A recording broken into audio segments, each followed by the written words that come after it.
আসসালামু আলাইকুম। আমাদের আজকের ভিডিওতে আপনাদের সবাইকে স্বাগতম। আজকের ভিডিওতে আমরা কথা বলবো সৈয়দ শামসুল হক রচিত কাব্যনাট্য, তার দ্বিতীয় কাব্যনাট্য নুরুল দিনের সারা জীবন নিয়ে। নুরুল দিনের সারা জীবন নাটকটি প্রথম প্রকাশিত হয় 1982 সালে। নুরুল দিনের সারা জীবন নাটকটিতে যে নুরুল দিনের কথা বলা হয়েছে, সেই নুরুল দিন কোনো কাল্পনিক চরিত্র নয়। নুরুল দিন কে তা জানতে হলে আমাদেরকে ফিরে যেতে হবে সুদূর অতীতে। আপনারা জানেন 1956 সালের 10ই এপ্রিল নবাব সিরাজউদ্দৌলা বা মির্জা মোহাম্মদ আলী বাংলা, বিহার, উড়িষ্যার নবাব হিসেবে অধিষ্ঠিত হন। নবাব হিসেবে অধিষ্ঠিত হবার পর থেকেই দেশে বিদেশে বিভিন্ন ষড়যন্ত্র তাকে গ্রাস করে ফেলে। এরকমই একটা ষড়যন্ত্র ছিল হলওয়েলের অন্ধকূপ হত্যাকাণ্ডের যে মিথ্যা বিবরণ সেটি। তারপর আপনারা জানেন 1757 সালের 23 জুন পলাশীর প্রান্তরে আমবাগানে ভাগীরথী নদীর তীরে যেটি অবস্থিত, সেখানে বাংলার শেষ স্বাধীন নবাব সিরাজউদ্দৌলার পতন ঘটে। তারপর বাংলার শাসনভার চলে যায় ইংরেজদের হাতে। কিছুটা সময় মীর জাফর এবং মীর কাসেম বাংলার নবাব হিসেবে দায়িত্ব পেলেও বা দায়িত্ব পালন করলেও সেটি মূলত ছিল ইংরেজদের হাতেই। 1764 সালে যখন বক্সারের যুদ্ধ হয়, সে যুদ্ধের পর মোটামুটি ইংরেজরা পুরো শাসন ক্ষমতাটাই নিজেদের হস্তগত করে নেয়। এরপর 1770 সালে বা বাংলা 1176 সনে বাংলায় চরম দুর্ভিক্ষ দেখা দেয়। সেই দুর্ভিক্ষে প্রায় বাংলার প্রায় এক তৃতীয়াংশ মানুষ মারা যায়। অথচ তার পরের বছর 1771 সালে ইংরেজরা বাংলা থেকে প্রায় 2 কোটি টাকা রাজস্ব আহরণ করে। অর্থাৎ বাঙালি খেতে না পেয়ে মরলেও তাদেরকে ঠিকই খাজনা দিতে হতো। আর বাংলার বেশিরভাগ মানুষ যেহেতু ছিল কৃষক, কৃষির উপর নির্ভর করে বেঁচে থাকা মানুষ, তাই খুব তাড়াতাড়ি কৃষক বিদ্রোহ দেখা দেয় এবং সেই কৃষক বিদ্রোহের নেতা হচ্ছেন নুরুল দিন। আমরা সেই নুরুল দিনের জন্যই বলছি, যখনই বাংলাদেশের যে কোনো আন্দোলন সংগ্রামের সূচনা ঘটে বা প্রয়োজন দেখা দেয়, সৈয়দ শামসুল হকের ভাষায় যখন শকুন নেমে আসে বাংলায়, নুরুল দিনের কথা মনে পড়ে যায়। যখন আমার দেশ ছেয়ে যায় দালালির আলখেল্লায়, নুরুল দিনের কথা মনে পড়ে যায়। যখন আমার স্বপ্ন লুট হয়ে যায়, নুরুল দিনের কথা মনে পড়ে যায়। যখন আমার কণ্ঠ বাজেয়াপ্ত করে নিয়ে যায়, নুরুল দিনের কথা মনে পড়ে যায়। নুরুল দিনের প্রকৃত নাম হচ্ছে নুরউদ্দিন, কিন্তু আমরা যেহেতু নাটকটি রচিত হয়েছে রংপুরের আঞ্চলিক ভাষায়, তাই রংপুরের আঞ্চলিক ভাষায় আমরা নুরুল দিনই বলবো। আপনারা জানেন ওয়ারেন হেস্টিংস ছিলেন সেই সময় বাংলার গভর্নর 1772 থেকে 1773 বা 74 সাল পর্যন্ত, এবং তারপরে তিনি গভর্নর জেনারেল হিসেবে নিয়োগপ্রাপ্ত হন। তিনি পাঁচশালা নামে একটা বন্দোবস্ত প্রথা চালু করেন। এর মাধ্যমে বাংলার যারা জমিদার ছিল তাদেরকেও ইংরেজরা হস্তগত করে নেয় বা তাদেরকে দুর্বল করে দেয়। পাঁচশালা বন্দোবস্তের মাধ্যমে ইংরেজ কোম্পানি বাংলাদেশের ধনাঢ্য ব্যক্তিদের কাছে 5 বছরের জন্য জমি মালিকানা দিত এবং সেই জমি থেকে একটা নির্দিষ্ট পরিমাণ কর নিত। কিন্তু সেই কর মেটানো হতো কৃষক প্রজাদের টাকায়। দেওয়ানের উপর ইংরেজ কালেক্টর নিয়োগ করা হয়। ব্রিটিশ সরকারকে আবার কর দিতে হতো, যেহেতু বাংলা থেকে ভালোই আয় করতে পারত। কৃষকদের উপর সে সময় প্রায় 21 ধরনের খাজনা আরোপ করা হয়। এইরকম একটা পরিস্থিতিতেই বাংলা 1189 সন বা ইংরেজি 1783 সনে বাংলার উত্তরাঞ্চলে রংপুর, দিনাজপুর, কুচবিহার, জলপাইগুড়ির মানুষেরা, কৃষকেরা যে আন্দোলনটি করে, বিদ্রোহ করে, সেটি হচ্ছে কৃষক বিদ্রোহ। সেই কৃষক বিদ্রোহকে কেন্দ্র করে সৈয়দ শামসুল হক তার নুরুল দিনের সারা জীবন নাটকটি রচনা করেছেন।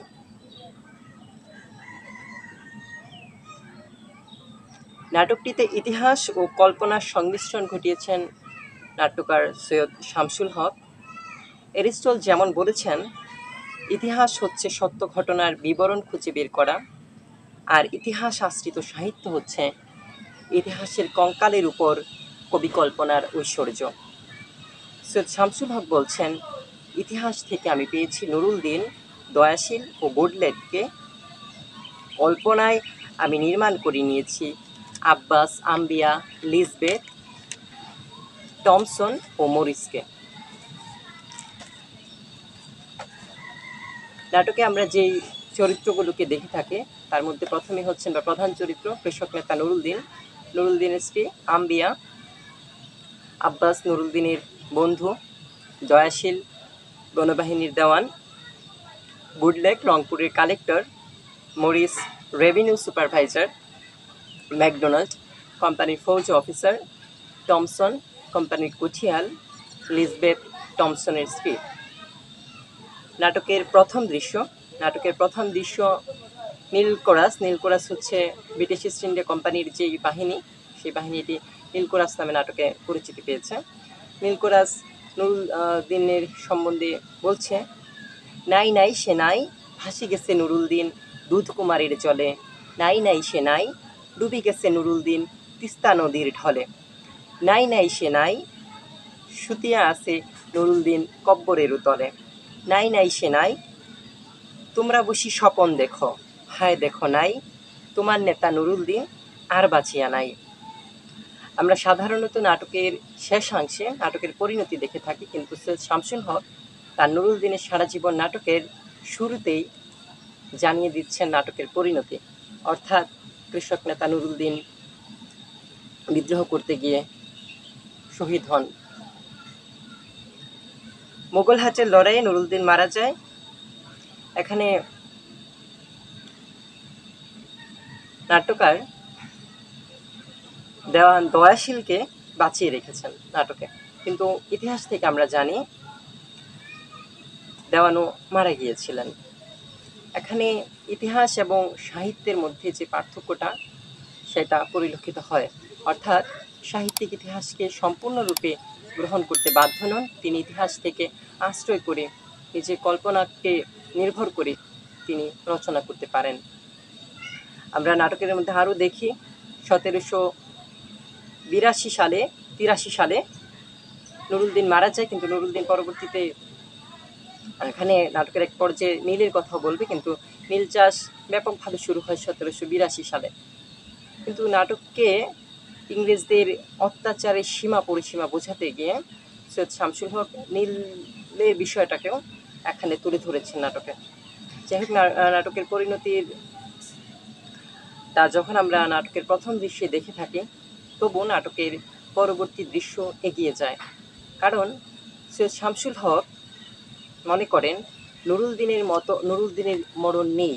নুরুল দিনের মতো নেতারা যখনই বাংলায় কোনো দুর্দশা নেমে আসে তখনই তারা এসে হাজির হন, এবং সেই প্রেক্ষিতে আমরা দেখি নাটকের দ্বিতীয় দৃশ্যে রক্তাক্ত চাদর ছুঁড়ে ফেলে মৃত নুরুল উদ্দিন ফিরে আসে মঞ্চে। সে বলে, আমার মরণ হয়, জীবনের মরণ যে নাই। গণবাহিনী আবার জেগে ওঠে, তারাও নুরুদ্দিনের সাথে বলতে থাকে, একই সাথে নিকাশ করেন দেবী সিংয়ের ঘর, মহাজনের চিতা জ্বালান ইংরেজের কবর। নাটকের তৃতীয় দৃশ্যে গিয়ে নুরুল দিন মনে করিয়ে দিচ্ছে তাদের বিদ্রোহের কথা, তাদের সংগ্রামের কথা। ধান করিব, পাট করিব, রক্ত ঝরা ঘামে, ধান কিনিবে মহাজনে নিজের খুশি দামে, ধান বেচিয়া খাজনা দিলাম, সন্তানে কি খায়। এখানে নুরুল দিন যে আবার জীবিত হয়ে ফিরে আসছে মারা যাওয়ার পর, এখানে নাট্যকার বুঝিয়ে এটা হচ্ছে মনের স্মৃতি, কল্পনার মাধ্যমে নুরুল দিনকে তিনি বারবার নাটকে ফিরিয়ে এনেছেন নুরুল দিনের মৃত্যুর পরেও। যেমন আমরা দেখে থাকি নাট্যকার বলছেন 1952 সালের ভাষা আন্দোলন কিংবা 1971 সালে মুক্তিযুদ্ধ, সেইখানেও নুরুল দিন বারবার ফিরে আসে, নুরুল দিনের মতো নেতারা বারবার ফিরে আসে।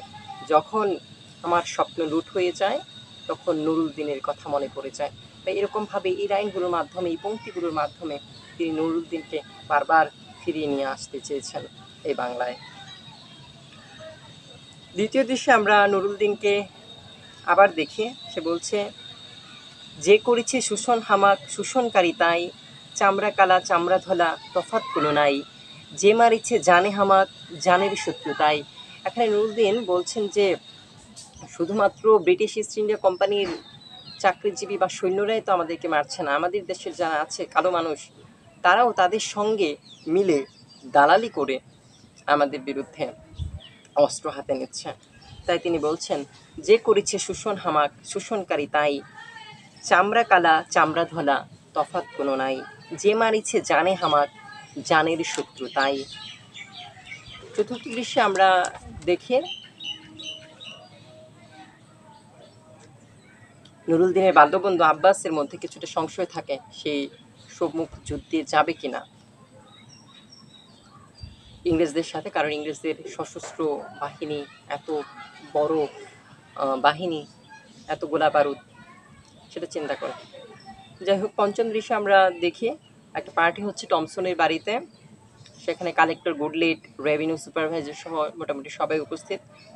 আর তারা সেখানে একটা কথোপকথন করে, সেই কথোপকথনের মাধ্যমে কিছু দারুণ বিষয় ফুটে ওঠে। একটু বললে ওদের ভাষাটা, গুডলেট যেটা বলছে, মাসাধিক কাল উন্মত্ত ভয়াল সিন্ধু পাড়ি দিয়ে উত্তম আশা ঘুরে, নামেই সে উত্তম আশা আশাহীন জাহাজের খুলে, নোনা মাংস শুকনো সবজি চিবিয়ে চিবিয়ে সমুদ্রের দুলুনিতে পেটে তীব্র শুল নিয়ে কে আসে এদেশে, কোনো ব্যারন বা লর্ড নয়, তুমি আমি আসি, আর তুমি আমি কারা। কিংবা অন্যত্র বলছে, সহ্য করি মশার দংশন চতুর্দিকে ওড়ে নীল মাছি, অবিরাম ষড়যন্ত্র নেটিভের মতলব অজ্ঞাত ভাষাও দুর্বোধ্য। কিংবা তারও একটু পরে বলছে, ভেদ বমি আমাশয় জ্বরে ব্যারন বা লর্ড নয়, তুমি আমি মরি।